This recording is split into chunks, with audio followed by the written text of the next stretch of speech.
রাজশাহী সেনানিবাসে national standard প্রদান অনুষ্ঠানে যোগ দিতে আজ রাজশাহী যাবেন প্রধানমন্ত্রী শেখ হাসিনা। সকাল 11:30টার দিকে রাজশাহী পৌঁছাবেন তিনি। প্রধানমন্ত্রীর সফর উপলক্ষে নগর জুড়ে জোরদার করা হয়েছে নিরাপত্তা ব্যবস্থা। সেখানে আছেন রিপোর্টার ফেরদৌস লিপি।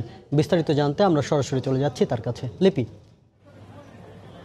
শাফিন, আপনি জানেন যে প্রধানমন্ত্রী শেখ হাসিনা 11:30টার দিকে রাজশাহী সেনানিবাসের এই শহীদ কর্নেল আনিস প্যারেড গ্রাউন্ডে উপস্থিত হবেন এবং এখানে 3টি বাংলাদেশ সেনাবাহিনীর 4টি রেজিমেন্ট ইউনিটকে ন্যাশনাল স্ট্যান্ডার্ড অর্থাৎ জাতীয় পতাকা প্রদান করবেন। এবং আপনি জানেন যে যে বাহিনীর যে রণাঙ্গনে এই জাতীয় পতাকা একটি মর্যাদার প্রতীক এবং এখানে তাদেরকে জাতীয় পতাকা প্রদান করা হয় যারা অত্যন্ত দক্ষ যৌবন হিসেবে সেনাবাহিনীর একটি অগ্রণী ভূমিকা পালন করে।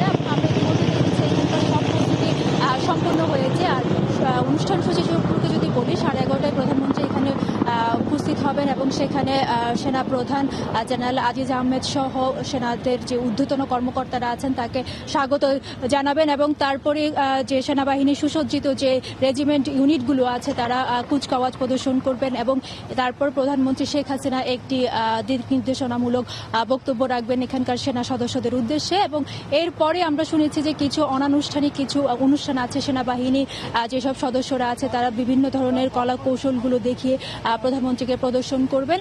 তো এর মধ্যে এখানে আমরা দেখেছি যে অনুষ্ঠানের যে আয়োজন, সেই আয়োজনে কিন্তু এখানকার স্থানীয় সংসদ সদস্য সহ গণ্যমান্য ব্যক্তিরা উপস্থিত হয়েছেন এবং বিশেষ নিরাপত্তা ব্যবস্থা নেওয়া হয়েছে এবং সব মিলিয়ে হয়তো ঘন্টা দেড়েকের একটি অনুষ্ঠান এখানে থাকবেন এবং তারপর মধ্যাহ্নভোজে যোগ দিবেন যেসব ইউনিটকে স্ট্যান্ডার্ড ন্যাশনাল যে পতাকা প্রদান করবেন প্রধানমন্ত্রী। এবং প্রধানমন্ত্রী আসার উপলক্ষে এখানকার যে আমরা দেখেছি যে কুচকাওয়াজ যারা প্রদর্শন করবেন তারা ইতিমধ্যে রিহার্সাল অনুষ্ঠিত হয়েছে এবং সব ধরনের প্রস্তুতি সম্পন্ন হয়েছে এবং এখানে যে উপস্থিত সেনা কর্মকর্তারা আছেন তারা বলছেন যে অনুষ্ঠান শেষে প্রধানমন্ত্রীর সাথে একটি অনানুষ্ঠানিক বৈঠক করবেন যে সেনা সদস্য কিংবা ঊর্ধ্বতন কর্মকর্তারা আছেন। এবং আপনাকে একটু জানিয়ে রাখি, এই ন্যাশনাল স্ট্যান্ডার্ড অর্থাৎ জাতীয় পতাকা যে প্রদান অনুষ্ঠান, এটা আসলে সেনাবাহিনী বা তথা সশস্ত্র বাহিনীর জন্য একটি অত্যন্ত সম্মানজনক এবং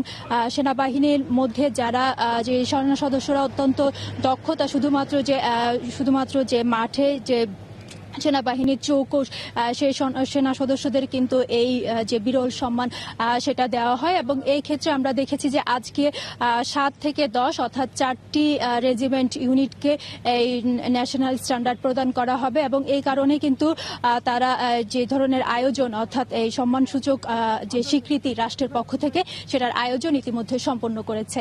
তো শাফিন, এই ছিল আমার কাছে এখনো পর্যন্ত সর্বশেষ। প্রধানমন্ত্রীর রাজশাহী সফরের সবশেষ খবর জানাচ্ছিলেন সহকর্মী ফেরদৌস লিপি।